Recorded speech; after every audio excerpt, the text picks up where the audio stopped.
So hello guys, welcome to my channel. This is AH tutorials. सो आज का हम लोग का जो टॉपिक है वो है फिबोनाची सीरीज। ठीक है। तो इसका प्रोग्राम हम लोग को कई बार एग्जामिनेशन में मिलता है, क्लासेस में भी कराया जाता है। तो ये प्रोग्राम होता क्या है? सबसे पहले इस प्रोग्राम को करने से पहले हम लोग उस सीरीज के बारे में जानेंगे कि ये सीरीज होती क्या है। जब आपको सीरीज पता होगी तभी तो आप उसको कुछ प्रोग्राम में इम्प्लीमेंट कर पाएंगे। तो सबसे मेन टास्क हमारा पहले फिबोनाची सीरीज को समझना है, देन उसका लॉजिक समझना कि हम लोग कैसे उस को फाइंड करेंगे। देन हम लोग लास्ट में लाइव कोड करके आपको दिखाएंगे कि कैसे फिबोनाची सीरीज का nth टर्म फाइंड करते हैं। अब आप कहेंगे भाई ये nth टर्म फाइंड करने की प्रॉब्लम कैसी है, मुझे समझ नहीं आ रहा। तो इसके लिए हम लोग आगे बढ़ते हैं। First of all so problem जो हमारी कह रही है कि मान लीजिए फिबोनाची जो सीरीज है हमारी वो जीरो शुरू होती है। जीरो वन उसमें क्या होता है, डिफॉल्ट होता है।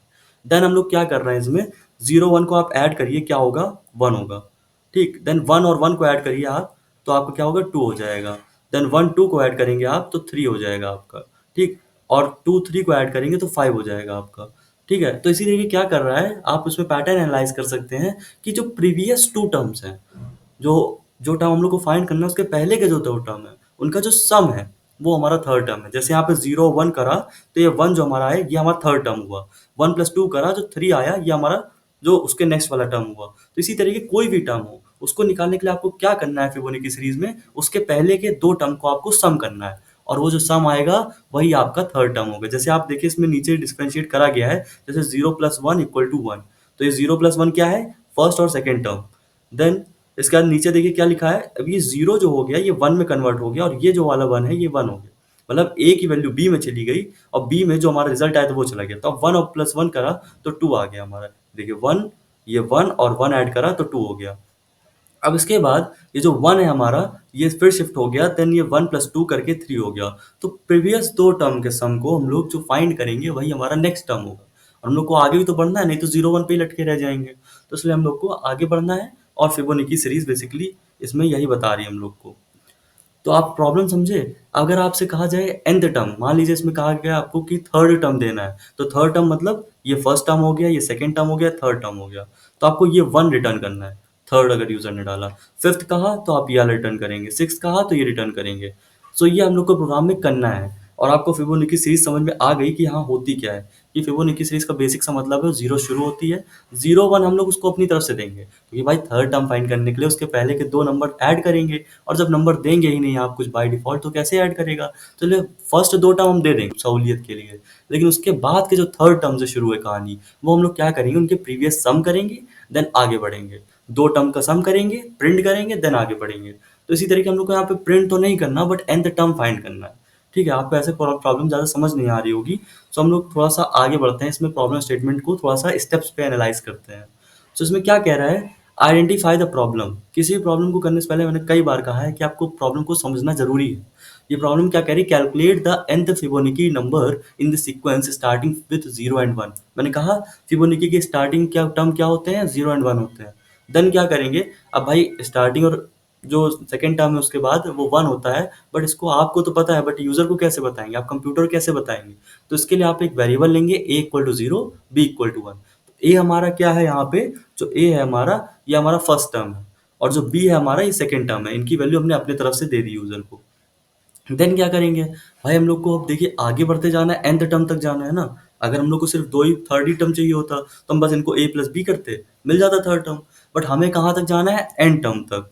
एन टर्म तक जाना है हमें। एन टर्म मतलब मान लीजिए यूजर ने डाला सेवन सिक्स एट कुछ भी डाल दिया तो आपको वहां तक जाना पड़ेगा ना। तो अगर आपको ऐसा कोई प्रोसेस जो बार बार रिपीट करके आगे तक जाना है तो उसके लिए आप क्या यूज करेंगे, लूप। तो लूप क्या होता है, बेसिकली अगर आप एक ही काम को बार बार दोहरा रहे हैं तो उसको आप लोग बार बार ना लिखें, इससे अच्छा आप एक ही बार लिखें, लूप में लिखते हैं। तो हम लोग को आइटरेट मतलब होता है लूप, तो हम लोग को लूप चलाना पड़ेगा। अब इसमें कहानी क्या है देखिए, फर्स्ट सेकंड टर्म तो आपको पता है। ठीक। फर्स्ट टर्म जीरो हो गया, सेकंड टर्म वन हो गया। हमें कहाँ से फंड करना है, थर्ड टर्म से। तो हम लोग लूप भी कहाँ से लाएंगे, थर्ड टर्म से, क्योंकि फर्स्ट सेकंड से चलाने क्या मतलब, जब हमें फर्स्ट सेकंड की वैल्यू पता ही है। तभी देखिए हम लोग for each number from three up to N, मतलब कि हम लोग थ्री से लेके एन तक का लूप चलाने वाले हैं। ठीक है। तो पहले थ्री के लिए चलेगा, फिर फोर तक के लिए चलेगा। सपोज दैट कि यूजर ने थ्री डाला तो सिर्फ एक ही बार लूप चलेगा थ्री, और वो प्रिंट करके दे देगा आपको, सिंपल। तो हम लोग लूप चलाना है थ्री से एन तक के लिए। देन क्या करना है, next equal to A plus B. अब यहाँ पे नेक्स्ट क्या है, नेक्स्ट थर्ड वेरिएबल, आप कुछ भी ले सकते हैं, इसको अपना नाम भी ले सकते हैं, सी भी ले सकते हैं, कुछ भी ले सकते हैं। तो जो थर्ड टर्म है वो क्या होगा, ए प्लस बी के सम के इक्वल। ए प्लस बी मतलब A first term B second term, ठीक। तो थर्ड टर्म जो होगा फर्स्ट और सेकेंड के सम के इक्वल हो जाएगा। ये तो इतना तो क्लियर है। बट इसके बाद आगे क्या करना है हमको, इनको वैल्यू भी तो अपडेट करनी पड़ेगी, नहीं तो लूप चलेगा, बार बार वो ए प्लस बी करता जाएगा, तो वन वन प्रिंट होता जाएगा। समझिए, अगर यहाँ पे हम लोग ए प्लस बी कर रहे हैं और एक बार कर रहे हैं वन हो गया, चलो ठीक है, थर्ड टर्म तो वन होना चाहिए। अब देन इसके बाद अगर ये बार बार करता रहेगा यही काम लूप में, तो ये वन वन प्रिंट होता जाएगा, वन वन प्रिंट होता जाएगा, तो इससे तो हमारी सीरीज आएगी नहीं। तो इसके लिए हम लोग को क्या करना पड़ेगा, इसको सबसे पहले हम लोग को इसमें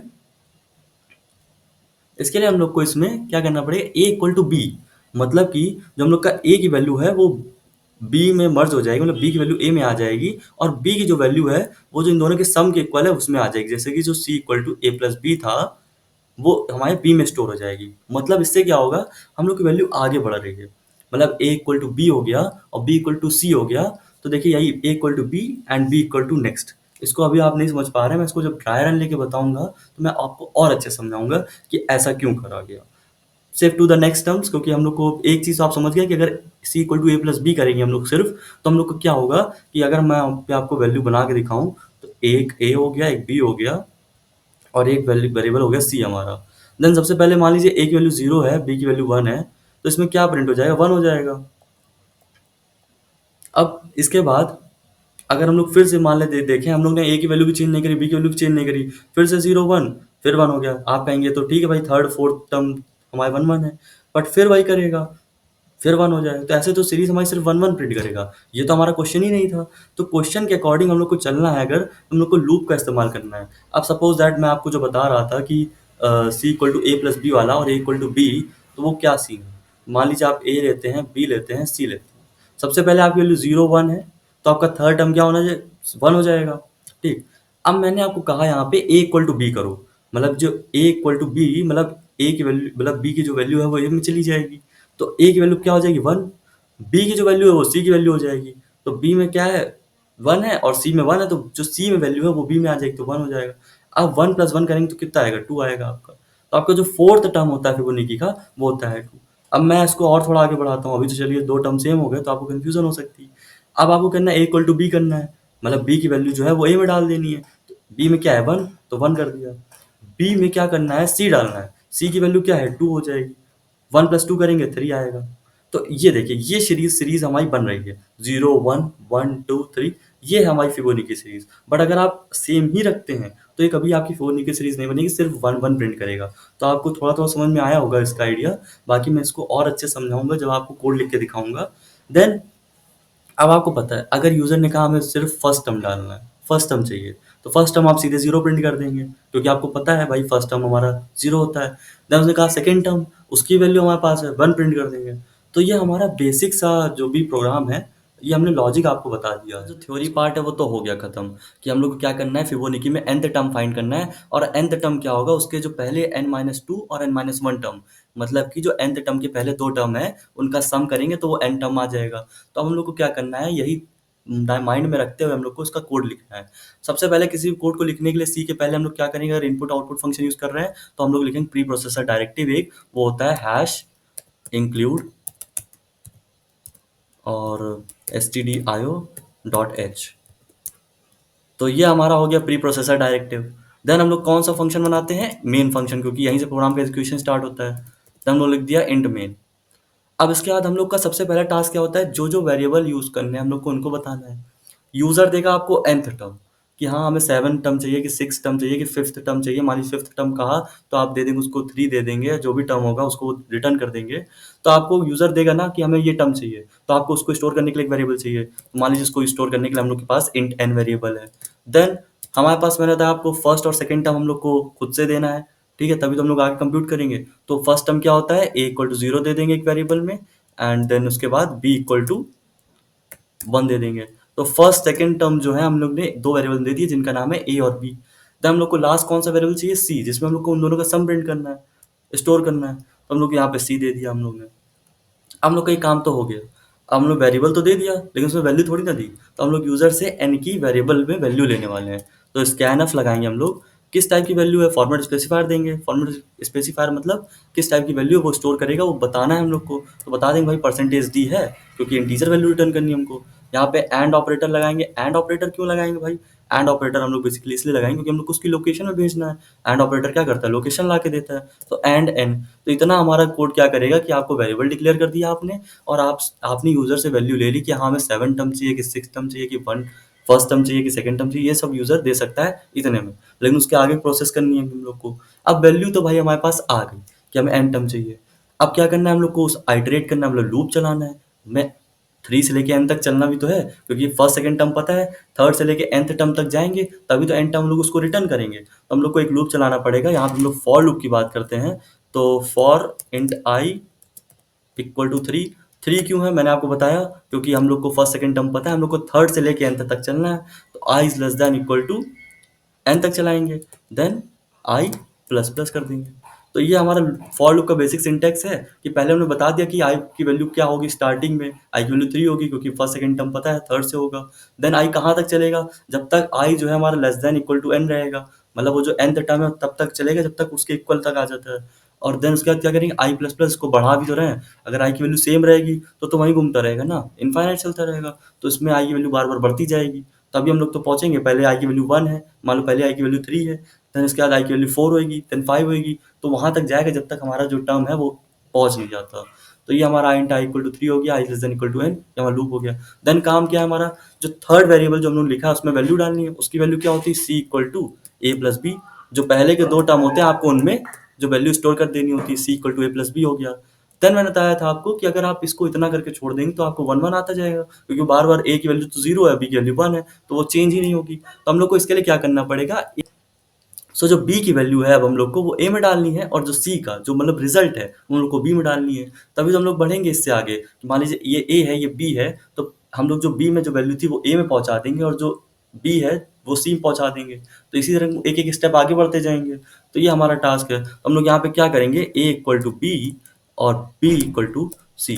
तो यहाँ तक क्या हुआ? हमारा nth टर्म तो फाइंड हो गया। ठीक, अब हम लोग थोड़ा सा चलते हैं कि हाँ भाई यूजर अगर क्या वैल्यू दे तो हम क्या प्रिंट करें। सपोज दैट इतने से हमारा nth टर्म तो आ जाएगा, अब उसको प्रिंट भी करना है, लेकिन उसके पहले मान लीजिए यूजर ने कहा कि हमें भाई फर्स्ट टर्म चाहिए। तो फर्स्ट टर्म कैलकुलेट ही नहीं करे क्योंकि हम लोग ने लूप तो 3 से चलाया है। तो उसके लिए तो फर्स्ट टर्म की वैल्यू तो हमें पता ही है ना, फर्स्ट टर्म क्या होता है? 0 होता है, क्योंकि हम लोग देखो ए इक्वल टू 0 दे रखा है। तो हम लोग अगर अगर यूजर ने कहा फर्स्ट टर्म दो, तो हम लोग सीधे क्या कर देंगे? प्रिंट एफ, और यहाँ पे बता देंगे भाई कि 0 प्रिंट कर दो। तो ये हमारा हो गया अगर हमारा n इक्वल टू 1 है। अगर ये नहीं है, एल्स इफ, अगर हमारा 1 नहीं है और यूजर ने कहा हमें सेकेंड टर्म चाहिए, तो सेकेंड टर्म की वैल्यू हमें पता है, तो उसको हम लोग क्या प्रिंट कर देंगे? Print F. क्या होता है सेकेंड टर्म? हम लोग का 1 हो जाता है।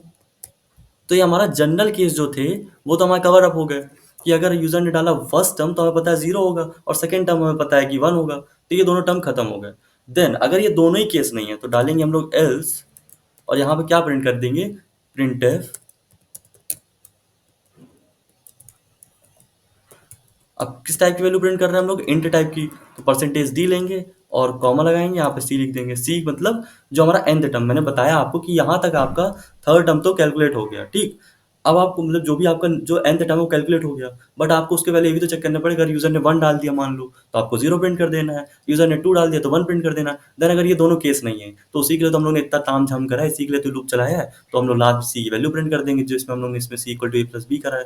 तो हमारा ये प्रोग्राम हो गया। लास्ट में हम लोग रिटर्न 0 में लिख देते हैं और रन करके देखते हैं, अगर कोई एरर आती है उसको रिजॉल्व करते हैं, नहीं तो हमारा प्रोग्राम कंप्लीट हो जाएगा।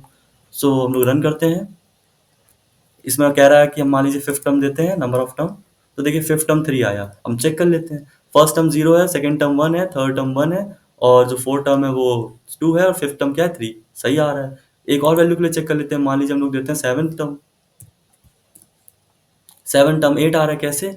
देखिए first term, second term, third term, fourth term, fifth, sixth, seventh 8 आ रहा है। तो मतलब कि हम लोग ने 2 टेस्ट केसेस चला के देख लिए, तो हमारी जो वैल्यू है फिबोनाची की ये सही दे रहा है। तो इसका पूरा आपको लॉजिक फ्लो समझ में आ गया है। तो इससे आई होप सो कि आपको ये प्रोग्राम क्लियर है। बट अगर इफ इन केस आपको इसमें कोई डाउट है अभी भी, तो आप मुझसे इसमें कमेंट करें, मैं उसको रिजॉल्व जरूर करूंगा। Thank you for watching, stay tuned.